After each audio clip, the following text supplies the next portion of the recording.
Ace na LX10. Ayan. Ace na LX10. Galing parang Binangunan yata. Parang Binangunan. Alam ko Binangunan Rizal din ito eh. Okay, Ace na LX10. Tapos, tingnan nyo. Ang board nito, nakahiwalay. Nakahiwalay yung board tsaka heatsink. Ngayon, yung heatsink na nakita ko rito, yung board, halos hindi ko pa makita. Hanapin ko pa. Masama ito kung hindi ko na mahanap. Yung isa naman is nandito. Okay, hindi daw nang dinala do sa kapwa rin nating technician, hindi daw sila gumagawa ng ganito. Siguro nakita nila yung sitwasyon. Medyo siguro ganun din man eh, di ba? Ako aminado naman ako. Pag hindi ko kaya, di bakit pipilitin mo sarili mo kung hindi mo kaya? Okay. Ngayon, pauli na lang natin yung isang board. Isa hinahanap ko pa eh. Dito naman yung heatsink niya eh. Yung board hindi ko na mahanap. Hanapin ko muna yung board niyan. Ngayon, tingnan niyo naman kasing kalagayan niya oh. Diba? Naligo ng kwan. Naligo sa likabok. Yung mga repair natin ngayon, mula integrated hanggang power up, puro mga naliligo sa likabok eh. Kulang sa maintenance to kapag ganito. Okay. Ang gagawin natin dito, same na din sa process sa ibang ginagawa natin. Sa ibang ginagawa natin, di ba? O ito, pasensya na kayo. Ang dumi ng kamay natin. Kakatapos ko lang gumawa ng luwang 18 na speaker. Ito siya oh. Dashcap na lang kulang. Newts na 1818 yan. 18 na 18 watts. Okay, kaya dumi. Ganun talaga yan pag nagre-repair ng speaker. Dumi yung rugby. I-fix bias, i-repair natin. Mag-add tayo ng power transistor. Add tayo ng fuse. Yun, dahil wala yung isa dito, pahuli na lang natin yun. Lintik na yun. Hanapin ko pa. Binaklas ko na yung board ng channel 2. Ngayon, alam nyo naman, trabahong tamad ako. Nababaklasin yung buong board nito. Diskarte ko ngayon, dahil tamad nga ako, kakatingin ko lang to. Kakatingin ko lang ito. Kakatingin ko to. Tapos dito, paano ngayon to? Dahil hindi mahinang, dahil sa ilalim ng hinangan, ay siksikan ko ng panginang yan dito. Sa ilalim. Diskarte lang naman yan eh. Siksikan ko ng panginang yan. Mamaya, pakita ko sa inyo. Diba? Tapos, same din dito oh. Ganun din, sa ilalim rin yan. Ay, sundutin ko ng panginang yan. Diskarte nga eh. Ngayon, ang value pala nito ay, tingin ko wala namang sira to dito eh, kasi wala namang sunog. Trimmer lang ito ikuha natin dito. I-fix. Value dito is 202, 2K. Tapos ito naman 201. O 200 ohms na nga pala to. Tama no? O 200 ohms. Tapos 1.8 ang ilalagay natin dito. 1.8K, 200 ohms. Okay, ngayon, ito ang diskarte dyan. Para hindi ka na magbaklas, huwag mong isagad kasi wala kang paghinangan dyan. Ngayon, ang diskarte dyan, pag ito siya, sikwatin mo siya dito sa taas oh. Yan. Turuan ko kayo kung paano magtrabaho ng tamad. Sikwatin mo siya dito. Oh, yan. Putol na. Ngayon dito, kahit isagad mo to dito, okay lang. Okay lang kasi hindi naman natin kailangan yan dyan eh. Okay. Yan, putol na oh. Ngayon, oh, may naiwan di ba? May naiwan na pa oh. Ngayon yung kwan, diyan mo ngayon ipapatong yung 200 ohms or 220 mo. Ayun, di ba? Dalawang paa na yan. Kasi yung isang paa niyan, magkadugtong na sila sa may gitna. Oh, same din ang process dito. Turuan ko kayo kung paano magtrabaho na tamad. Ito, ganun din. Huwag mo isagad sa taas, ay sa may baba. Oh, same din dito. Oh, ayan. Ayaw mong katirin, oh. Ganyanin mo lang siya, oh. Di ba? Kung gusto niyo akong gayahin, pero wag mo na, siguro mari, wag niyo na akong gayahin. Ayan, may nakabang na, oh. Diyan mo ngayon ipapatong yung resistor na i-fix mo. Okay? Ngayon, oh, magdagdag muna ako ng bloke. Kasi one man game tayo, isang kamay yung nakawak dito. May stand tayo pero tinatamad ako. Okay, inahinang ko na lang yung idadagdag natin ng bloke ah. Papakita ko sa inyo mamaya. Bali, ito na magiging kalabasan niya. Diba? Sabi ko sa inyo, ayan oh, pinatong natin oh. Yan, trabahong tamad. Pagtuwanan tayo ng iba nito, lalo tayong ibabas nito. Tapos ito na siya oh. Naipasok ko siya oh. 0.25 na 5 watts. Wala kasi tayong ganito eh. Kapag ganito yung idadagdag mo, mahirapan ka dyan. Pwede rin naman itataas mo siya para maisundot mo yung panginang. Pero wala tayong ganito eh. Kaya ito yung ginamit natin. Patayo lang. Ngayon, ganyan diskarte ko. Inuhugot ko tong tip ko para humaba siya. Pakita nyo, humaba yung tip, di ba? Para makasuksok siya dyan sa loob. Para abot nyo yung paghihinangan. Diskarte lang. Tapos, dahil okay na yan, ibabalik ko yan sa dati. Ibabalik ko yan sa loob para yung init niya magiging solid ulit. Yan. Okay, kompleto na. Bloke, 1, 2, 3, 4. 1, 2, 3, 4. Tapos, nag-fix bias na tayo. Nag-fix bias dito, 1.8. Tapos, ito to 20 or 200, pwede. Ngayon, mag-add tayo ng power transistor sa by testing. Okay, para mahanapin natin yung isang board. Add na tayo ng power transistor, yan. And then, take note guys, kapag nag-add kayo ng power transistor, lagyan nyo ng sapin, may sapin yan. Merong mika yan. Kapag di nyo nalagyan ng sapin yan, yari, putok yan. Okay, same din sa may ilalim kasi magkapares yan. C5200 din din A1943. Okay na, balik na natin. Testing natin. Wap. Normal na siya. Naglagatik din yung relay, ibig sabihin normal yung relay niya.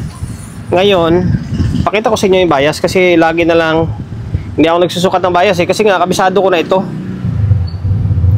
Ulit-ulit lang yung proseso ko rito Ayan nasa 0.26. Okay, nasa 0.26 yung bias na pinapalabas ko dito. Ayan. Ngayon, goods na tong channel 2. Ang problema ay natin dito, yung channel 1, hanapin natin yung board.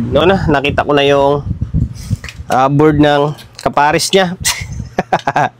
Ito siya, medyo bulok na. Ayan, umusok Musok. Tapos, ito tinanggal ko na yung bloke kasi para hindi na maba yung video natin Bali ang naiwan dito, pinadala sa atin to nakahiwalay ng heatsink sa may board Yung naiwan na lang is ito na lang. Ito lang yung output na to. Okay? Tapos, wala na siyang relay. Tapos sunog Kapag ganyang sunog yan, sigurado output niyan, dali din. Ngayon, na-check ko na itong apat na output na to. Bali, dalawa yung sira, tapos dalawa yung open. Okay? Kailangan ito siya Okay, parang good yan. Good. Ito yung ito yung open. Short pala, short. Hindi, ano ba? Hanggang saan ba yung natin? Okay, adjust natin. Okay. Ito siya short. Ayan, short Tapos ito, short din. Wala nang bloke yan Wala nang bloke. Kaya malaya na tayo makapag-test. Okay, good dito. Okay, good. Tapos ito sa may 649, goods din ito. 669. Okay, good din. Ngayon, dako tayo sa may drive. Ito. Okay, mukhang good. Mala, good din Okay, tapos dito sa may mga diode kasi chine-check ko yung mga posibleng sira niya kasi ito laging sirain Good din, hindi siya short.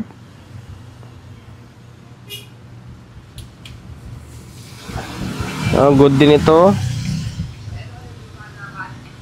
Good din. Okay, pang last natin. Good din. Okay, sa diode. May short to dito kasi sira itong wala na pala yung bloke. Good na. Okay, tanggalin na lang natin yung sira na output. Bali, dalawa dito. Tapos ito may mga nasunog Palitan natin yung mga 10 ohms. I-check nyo to. Tulad nito, sira yan. Check nyo kasi minsan na-open yan. Ito pa pala mukhang matagal na stock to. Naian yata ng daga to. Kalawang recondition. Okay, sige, bunutin muna natin yung dapat bunutin. Na class, and then kinomplito ko na yung pyesa kasi ganun din, tatagal lang lalo yung video natin. Okay, inalitan natin ay ito mga bloke. Yung bloke na patayo na to, sa stock niya, dalawa na lang natira. Ito, pinalitan natin. Ngayon, nagiging apat na yan kasi nga ipo-4 pairs natin. Katulad dito sa may unang ginawa natin. Nagdagdag tayo ng isang output. Kasi magiging 4 pairs na ito. 1, 2, 3, 4. 1, 2, 3, 4. Okay, kompleto na. Tapos dito, ito, kinalawang to. 150 ohms. Kung hindi kinalawang yan, sunog. Nasusunog or kinakalawang. 150 ohms na 1 watt. Yan. Okay. Tapos, ito, 10 ohms yung nasunog dito. Yung iba dyan, na-check natin, buo naman. Always yung i-check yan Kapag na-open yung bloke, minsan na-open din yung 10 ohms. Okay, 10 ohms to dito. Pero dito sa scenario na to is good siya. Okay, open and then short lang naman labas niyan eh. Okay, tapos dito kinalawang 33K, switching diode 4148. Yung 4148 naman may arrow yan. Kung saan nakatutok yung parang arrow niya, doon din yung nakatutok yung kulay itim na guhit. Ayan, may itim na guhit na yan, dyan yan tututok. Okay, hindi pwedeng magkapaliktad kayo dyan. Tapos dito 47K, 68K. Yung mga kinakalawang to dito Yan, tapos ano pa ba? Ito kinakalawang kaya to, buo. Tapos dito, dalawa pinalitan natin. 5551 to. Yan, kinalawang pinalitan natin yan. Okay, tapos ano pa ba? Mga pinalitan natin. Ito, 270 ohms to dito. Madalas na sisira to dito, 270 or 4.2K. Okay, 4.2 ba? 2.4. 2.4 pala. Ito pa pala relay, pinalitan natin. Hala, ba't arrow speed to nakalagay dito? Mukhang nadali tayo. Mali yata inalagay natin baliktad. Tanggalin natin to. Alam ko sira to eh. Mali. Yung mga luma inalagay natin. Arrow speed na nakalagay Sira yan. Palitan, ulitin natin. Kinabit ko to eh. Dito kasi nakahalo dito sa may plastic. Ito yung papalit natin dapat. Sa arrow, wala kasing relay kanina yan Sirain yan. Palitan natin, pambira na yan. Kaya sabi ko, buti na check ko. Ito yung papalit natin, Broadway. Tanggalin natin to. Iba to, mali, sira to. Napalitan ko na ng relay. Broadway yan Ito, ibabalik ko na sana. Matagal na siguro yung stock to. Matagal ng isang channel na lang ginagamit ni Bossing. Ito na lang. Ito, matagal na kasi ito nakatali pa siya Tinanggal ko na nga isang cable tie dito Siguro dinisable na lang nung umusok siya. Okay, tanggalin natin to. Tapos, testing muna natin bago dagdagan ng output. Kasi baka may problema pa. Tatanggal na naman ulit tayo. Testing muna natin. Tignan natin kung gana siya or magre-relay siya. Kahit na isang output lang, ito lang muna. Kahit kabila, wala. Okay lang yan. Okay. Balik ko na siya. Tignan natin Okay. Isin muna natin. Para, yan. Ngayon, natin. Walang umusok. Oy. Naka-clip yung channel 1. Okay. Tik lang, may problema pa yata. Naka-clip Teka lang double check ko lang. Double check lang natin. Nga. Hindi, nag-normal.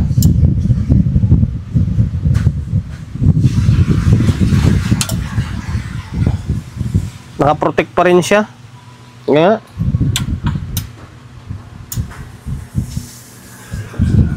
Wala, may problema. Nga pa. Pero naka-normal siya Dalawa yung ilaw. Teka lang, hanapin muna natin. Bunutin ko to muna. Baka mamaya sa relay section na may problema Bunutin natin to. Sige, try natin. Okay, nag-normal. Ibig sabihin, may problema pa sa amplifier stage niya. Hanapin natin. Pasensya na. Medyo nagkamali ako kanina. Ito guys, sa totoo lang, maigi na minsan baklasin nyo na lang yung isang transistor or yung parts, lalo sa mga transistor talaga, kailangan baklasin nyo para mas sigurado na kung sira or hindi. Tulad dito kanina, itong 649 na lagi akong gumagawa rito pero medyo nawala ako sa wisyo. Kapag chinik mo siya na nandun sa board, akala mo buo kasi hindi siya shorted. Ang nangyari is halos leak. Pakita ko sa inyo Ito, tingnan nyo, parang good siya, di ba? Ngayon, i-reverse natin. Reverse natin para mas makita nyo. Sira rin siya di ba? Hindi lang siya short, pero sira siya Dapat yung reverse niyan, hindi yan papalo. Nangyari, may palo pa rin siya. Sira, pambira niya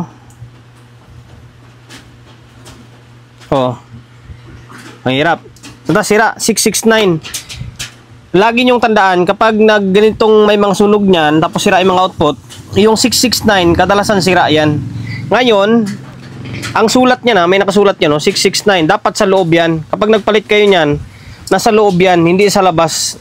Mapapansin nyo to, walang sulat to. Nasa loob yung sulat niyan. Ito naman 649 ito. 649 bira na masira yan. Dito talaga sa bias niya, madalas to. Ito. Ngayon, yung pinalit natin is ganito siya. Wala tayong 669 na silicone puro. Ito kasi may bakal eh, oh. Kaya need natin lagyan ng sapin yan mamaya. Okay? Tapos, isa pa. Saan pa? Yung ito, yung 5401551 dito, kapag chinik mo siya, parang buo.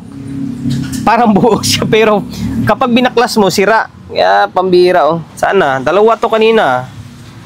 Saan nalaglag nyo isa? Ito yata. Ito. Yung isa, parang buo eh, pero pinalitan ko na rin. Isa talaga, confirm talagang sira. Bira na yan. Maba tuloy yung oras ko. Ayan, oh. Dapat hindi papalo yan kasi sa gilid eh. 5401 and then 551. 669. Tatlo pa pala yung nakaligtaan ko. Ngayon ito, kinumpleto ko na yung output ah. Okay, tingnan nyo kung ano mangyari. Normal. Goods na yan pag ganyan. Pambihira na yan. Okay, ngayon, balik natin sa heatsink para dire-diretso na tayo. Mahaba yung oras natin. Balik ko na yung heatsink. Ayan, tapos naka 4 pairs na to ah. Pero pa pala tayo nakalimutan. Mamaya na lang, mag-add pa pala tayo ng fuse. Okay, naka 4 pairs na yan. Pleto na. Ngayon, tinisting ko. Lintik niya, walang audio. Play natin yung music natin. Wala oh. Walang audio. Wala talaga as in oh. Dalawang channel. May input niya, may speaker. Tingin ko sira yung control nito. Matagal na sigurong na-stuck ito. Or maaring yung mga switch dun sa likod. Ay nako, ito yung literal na recondition eh. Lagyan ko muna ng contact cleaner yung mga switch sa likod. Baka switch lang. Pinalitan ko yung control. Sira nga yung control niya. Sira din. Sira rin yung control. Tapos yung mga switch doon, kinontact cleaner natin. Pakita ko sa inyo. Ay po, technique pala natin may kwanto. Tatabad ako magsita. Basta sira. Pinalitan natin. Ayun o. Ito. 10K ito. 10K. Ayan. Pinalitan natin o. Kita nyo, ordinary na o. Okay, pinalitan natin. Pero may groove pa rin to. May groove. Ngayon, ito na siya o. O natin. Kasi meron pa tayong gagawin, no? Maglalagay pa tayo ng fuse. Bihira na yan. Ito yung, yung matrabaho. Okay, naka-play na yung laptop natin. O, yan na siya, oh. Siguro matagal na stock to, kaya nasira yung control din. Channel 1 yan, ha? Yung itong board na wasak, ha? Oh, dalawa. Okay, goods na yung dalawang channel. Pabahain pa ba natin yan? O, dagdag tayo ng dagdag tayo ng fuse. Naklas ko na and then nilagyan ko na ng fuse para mas mabilis yung video natin. Itong ampere na nilagay ko rito is 15 ampere. Okay, 15 ampere. Tapos ito yung fuse holder na gamit ko. Okay. Kung wala kayong ganitong fuse holder, pwede naman kahit alambre na medyo makapal lang, patayo nyo. Tapos hinangin nyo lang yung fuse. Basta magsisilbing fuse mo siya. 'Di ba? Akin kasi meron ako nito. And then sa may online, meron nabibiling ganito, fuse holder. Ayan, 2 piraso dito and then dito. Ngayon, kung saan naman yan binubutasan, o dito siya. Ito kasi, negative side to. Yan, magbutas ka dito, kakatirin mo to dito sa gitna. Kakatirin mo sa gitna yan. Yan magiging fuse. Yan, magiging fuse mo yan. Fuse line ba? Okay? Tapos sa may kabilang channel naman, kailangan iangat mo to. Kasi diode dito. Nakarang yung diode. Tapos itong side na to is positive naman to. Positive side. Okay, magbutas ka dyan, magbutas ka dito, tapos putulin mo sa gitna. Yan, magiging silbi naman na fuse line ng positive side mo. Okay, pagkatapos mo lagyan yan, o ibalik mo ito. Kasi diode dito. Yan, wag niyong kalimutan na hinangin ha. Okay. Ngayon, balik natin. Hinangin natin, tapos balik natin. Lagyan natin ng fuse. 15 ampere ha. 15 ampere yung fuse natin. Balik na natin yung power supply. Yan, may fuse na yan sa loob ha. Yung may fuse na yan. Okay, para matapos na video natin. Laptop natin, ayusin natin. Out. Okay. Okay.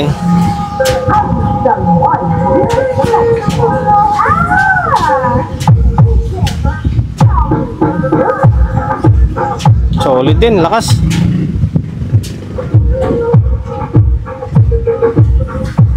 Okay. Okay, goods na. Hanggang dito na lang.